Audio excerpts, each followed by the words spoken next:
Hello, everyone, and welcome. I am Carla Sanders, the Cosmic Crone, and I'm here with the Aries Full Moon Divine Feminine Astrology reading. So, I'm looking at the chart. I'm also trying to figure out Facebook, which has once again Facebook has changed how they do live streaming, so it's anybody's guess. I think I'm here. I can see a little eye that says you're watching. I do not know where comments are or anything like that. I don't think I'm going to be able to look for it. Let's see.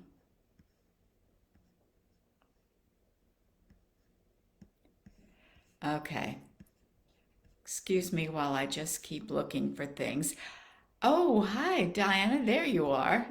It's way down there in that corner. Okay, good. Let's get on with the reading. Full moon, October 20th, 2021 at 10:57 a.m. Eastern Time.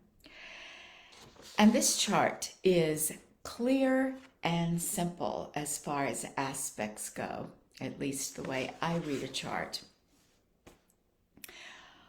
What we have is the Sun in Libra at 27:26, conjunct Haumea at 28:24, Libra.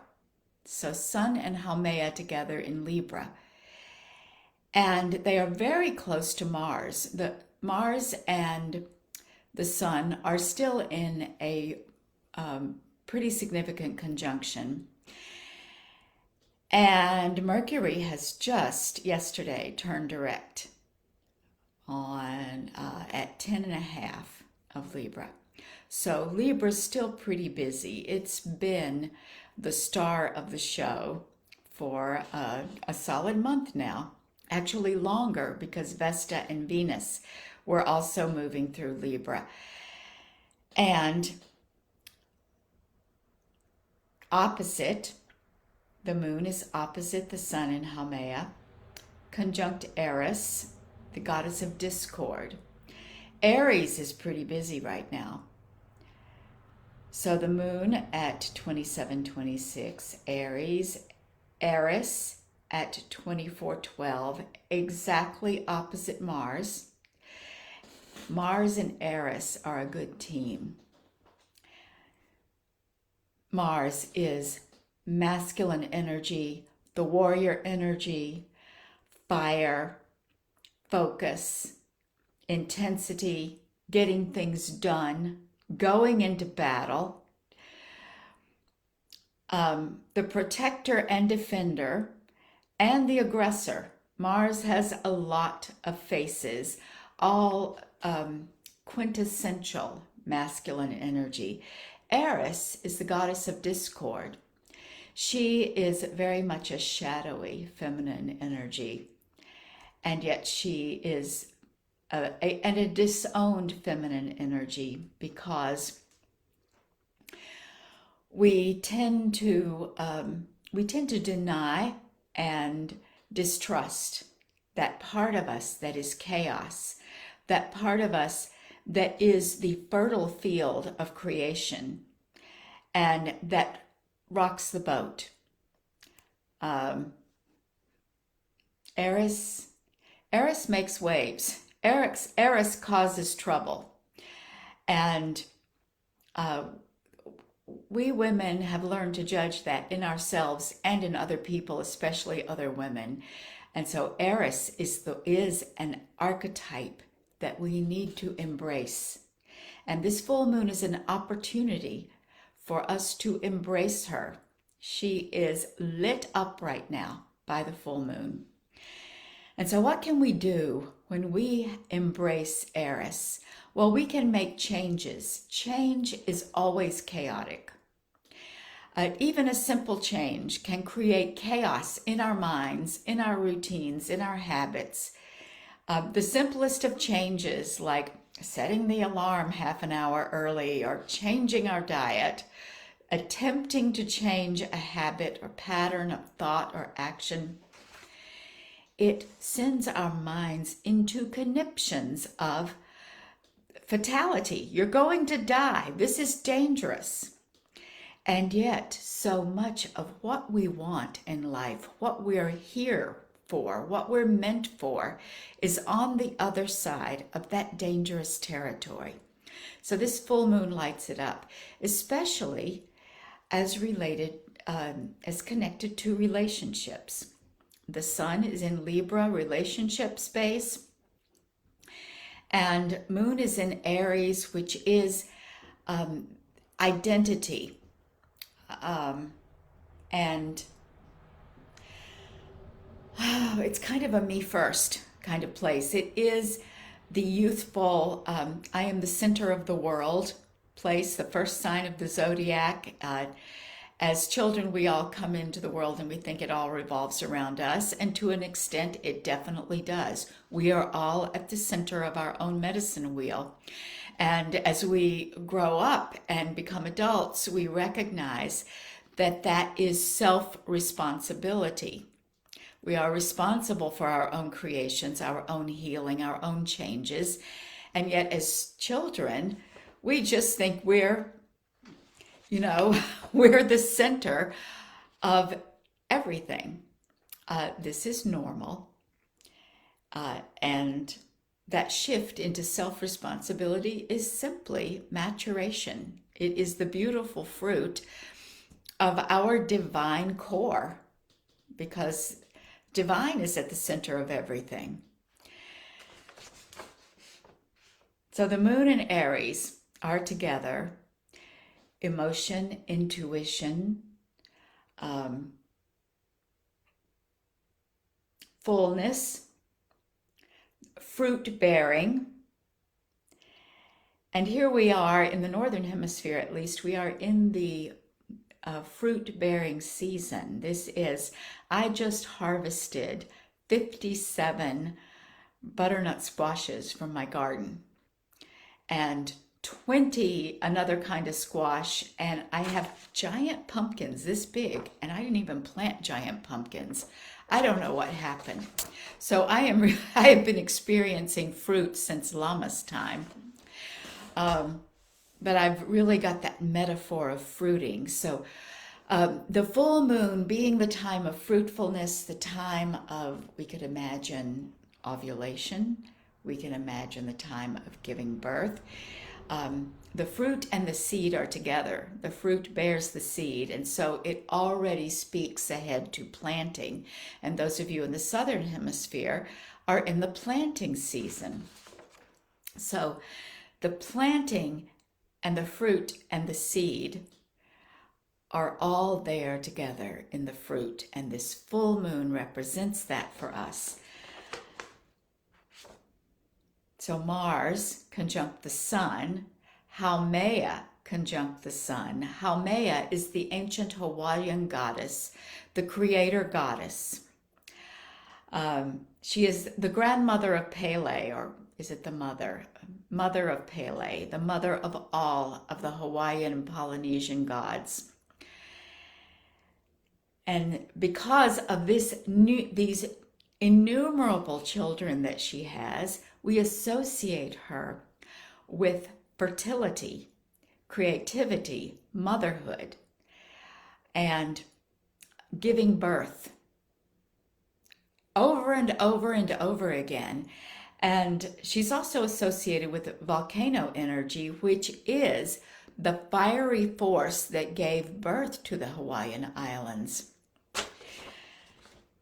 So there is a fiery force inside of us. I've been teaching my Lilith initiates about feminine fire. So the sun, opposite the full moon, is activating feminine fire. You can tap into that feminine fire in a very potent way and use it to fuel your creation.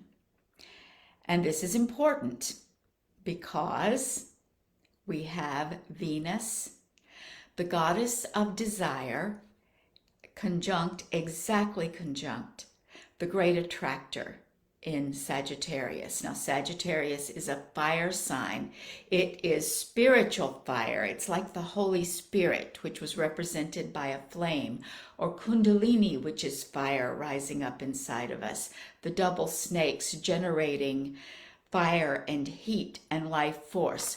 So Venus is connected to the great attractor, which is this mysterious point out beyond the galaxy, someplace far in the universe. We do not know what it is or if it is even a thing, and yet it is drawing all of the galaxies in our neighborhood, including us, to itself. And we imagine her, as a great she, the great feminine, the goddess, the darkness that draws all things in. And this is a mystery. Venus comes in as, in many ways, the most grounded, visible, and concrete expression of the feminine, of the goddess, in the astrology chart, because we can see her. In a couple of hours, she'll be setting right after the moon. She is the evening star right now. She is our nearest planet. And so she is both bright, shining, brilliant, representing the most beautiful one, the Queen of Heaven, sexuality, sensuality, abundance, and beauty, and desire. All of these things that are activated when we imagine desire. So the great attractor is arguably the biggest thing on the chart because it has the biggest impact as far as being able to influence the movement of 100,000 galaxies. Venus is the nearest, other than the moon,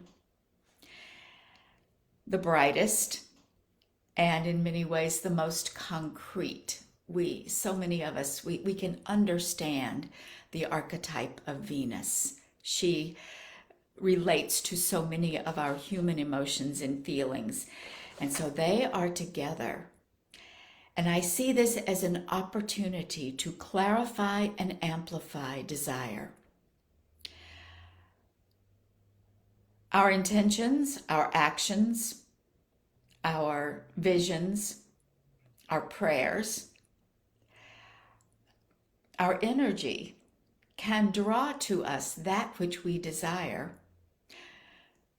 But we have to know what it is. We have to be able to name it.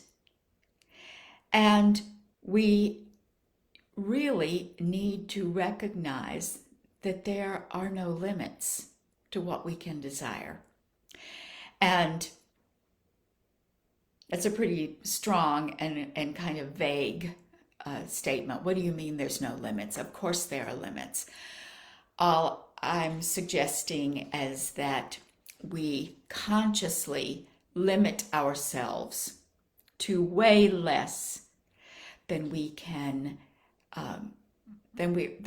actually have. I imagined when those squash plants came into my hands that there would be 6 of them and I had to have a dozen squash in the fall on a good year. Well, those things just kept producing. I never imagined 57 butternut squashes.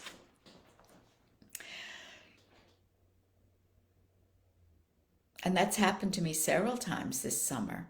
Yeah, I'll get a couple of $1,000. How about 20? How about 30? It came way more than my expectation. It will feel this good. Oh no, it felt way better. It will look this good. It will be this hard. Oh no, it was way easier and so much better than I could have expected. So I am having these experiences that more is available. And the beauty of more is that nature is full of more. And so we do not have to be afraid that having more is going to deprive someone else of what they need. Not if when our values and our hearts and our wombs and our minds are in alignment to the highest good. Now that's an arguable point,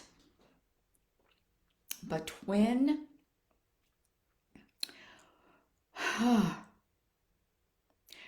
you are in alignment with divine purpose, and what does the great attractor represent but divine purpose?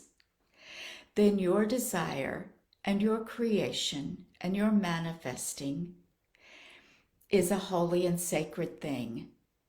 And you can expand your ask. You can expand your desire, your vision. You can trust yourself to be in attunement with the mind of God. I didn't know I was going to say all that, but I always ask, what does the goddess have to say through these planets? This full moon in Aries, with that energy of initiation and beginning, across from the energy of placement and relationship. Who are we in this life? We are like a planet in an orbit, a solar system, part of a community, interconnected by a web of life to all beings, other humans, other aspects of nature, every living thing, and everything is alive. So that is what we get to be reminded of. And there are other reminders of this in this chart. Mercury, Saturn, and Black Moon Lilith and Ceres are all together. They are making a grand air trine, which is like a whirlwind. And we had a whirlwind a couple of days ago.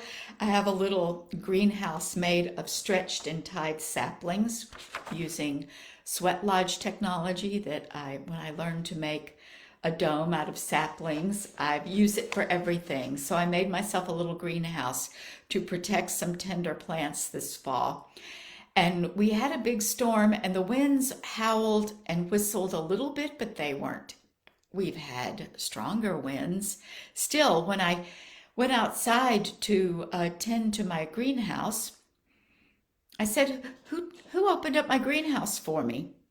Well, nobody had. And then I went and I looked, and the blankets were all strewn around, and the plastic was wrapped around in a spiral on the ground. And it was clear to me that the wind had lifted up a little piece and was strong enough to get in there and take off heavy blankets and the plastic and let the rain in. So much for protecting my plants in the storm. No ill effects that I could tell, but these vortices of air are incredibly powerful. And they move things fast, and they move things, they lift, they can elevate. They can elevate our energy. And so we use that energy as part of our creation process. And so we communicate. Mercury going direct through the relationship area again, the relationship sign. Who do you need to talk to? What energy? What misunderstanding, what was not ready to be spoken during Mercury retrograde? As Mercury travels over the space of the last full moon, catches up with Mars and the Sun again, it's going to be time to have those conversations. And a lot of times those conversations involve boundaries and naming and claiming desires. What do you want from this relationship? What do you want from this conversation? What do you need? What do you require?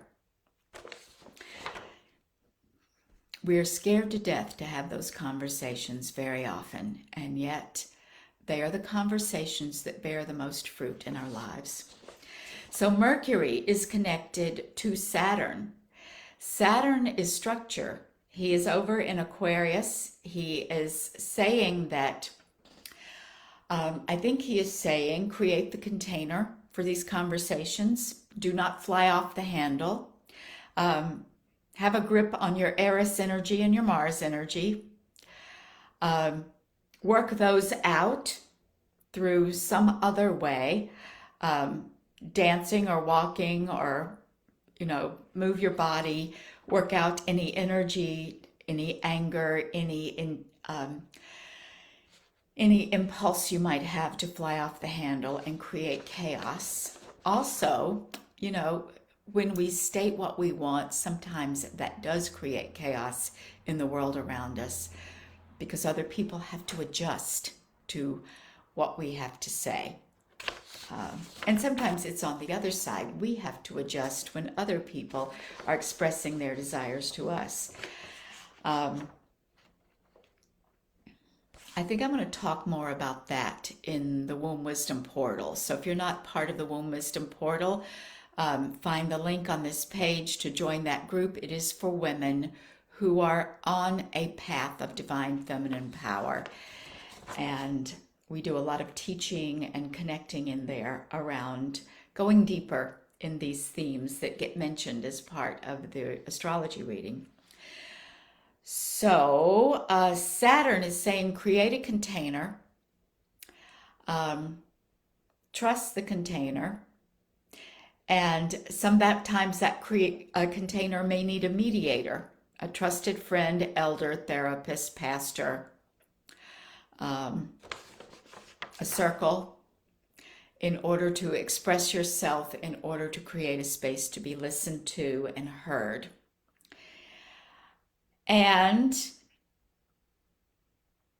these are all connected to two planets in conjunction in Gemini, Black Moon Lilith, divine feminine creative energy, that fertile energy. This is the great attractor brought into the 3D realm, the creative realm, where the energy of the void comes into matter, into the earth. It is the energy of Black Moon Lilith is very like the womb, in that the womb receives inspiration, energy, DNA packets from the cosmos, gestates, and then gives birth to humans, creatures, ideas, plans, art, biscuits, you name it. And Black Moon Lilith is conjunct Ceres. Ceres is retrograding back towards Black Moon Lilith. They have been doing a dance for 2 or 3 moon cycles while they are occupying the same territory of Gemini. Ceres is nourishment, the earth. Ceres being connected to Demeter and to the capacity for grief. So we grieve for one another. We grieve when we love and when we lose, through whatever means we lose. We grieve many things: our old selves, our missed opportunities, our childhood home, the loved ones who have died, the loves we have lost, the sweater that now finally has so many holes we can't wear it anymore. We grieve. We grieve in matters great and small. Change. Grief is part of change. Grief is part of transformation. It would be, even if we are expanding into something we truly desire and want very much and have worked very hard and waited long to receive, grief for the old is incredibly natural. And so we honor grief And part of our work as human beings in this era is to remember how to grieve, to honor grief. So Ceres, as the earth, think about the earth and how she has given and how she has suffered at the hands of human beings and patriarchy. Think of the reparations as human beings we are called to do as we remember and learn how to work in partnership with her again, in order that we may continue to enjoy the generous stuff of our life, our air, our water, our food, and how everybody needs and deserves and is entitled to air, water, food, shelter, the gifts of the earth. So Ceres is a big goddess in that respect. And she works with creation and nourishing and feeding and mothering and birthing and joy and grief and rage and suffering and benevolence and wrath, destructive wrath. All of these things are contained in Ceres. And so Black Moon Lilith, who is pure vortex of creation, and Ceres, who contains all of the emotions of this entire chart. Air trine, grand air trine, working with the container, working with Mercury, who is a communicator. Ask, pray, send your message out into the ethers. Let it be heard. And that all of these points have so many ramifications, so many ways you can look at the metaphor of it. But this is the simple energy, and it's in the air, which means it's moving fast, it's elevating, it lifts, and it travels. And we breathe it. It goes into us. It permeates everything. This is the energy that is being carried by the full moon in fire sign Aries, the sun in air sign Libra. And simultaneously, and I will close with this, there is a T-square. Haumea and Sun and Mars, Eris and Moon are each in a square to Pluto, picking up a little bit of that energy from Chariklo, who has been minding Pluto for about 5 years, although she's moving on. She's come back for a little reminder. Remember, transformation and death are necessary, but you don't have to kill them all at once. You can titrate it so that we can adjust and we can grasp the opportunity to change and make decisions and have self-responsibility in the matter of our changing. So it's happening. It is happening. The change is happening now. And one of the things I mentioned in the title for this, cord cutting, one of the most useful tools I've come across recently, and I've used it a lot this past year, is cord cutting. Because in order to move forward, we must ritually and consciously release that which we are finished with. And it very often, almost always, involves sending back to someone else what is theirs, because a theme of this full moon for me is I don't have to solve anybody else's problems. It's not my job. I can't. It's actually offensive to them. It's disrespectful for me to think that that's my job, my responsibility. Self-responsibility. We're back to what we said is one of the hallmarks of Aries, is the child side. The immature Aries is I am the center of the world. The mature adult version of Aries is I am the center of the world and I am responsible for my own decisions, creations, and self. So cord cutting brings us back into that place of self-responsibility. And we can shift the energy around ways that other people plugged into us, or we plugged into them, or we took their stuff on as our own. It's kin to the theme of ancestral healing, getting clear of mother wounds and father energy and old lovers and old bosses and old parts of ourselves.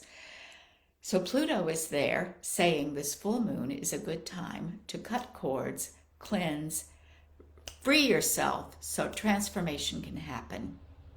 And what is one of the most potent ways of transformation? Get clear on your desires and set the intention, receive the action, create, allow, receive.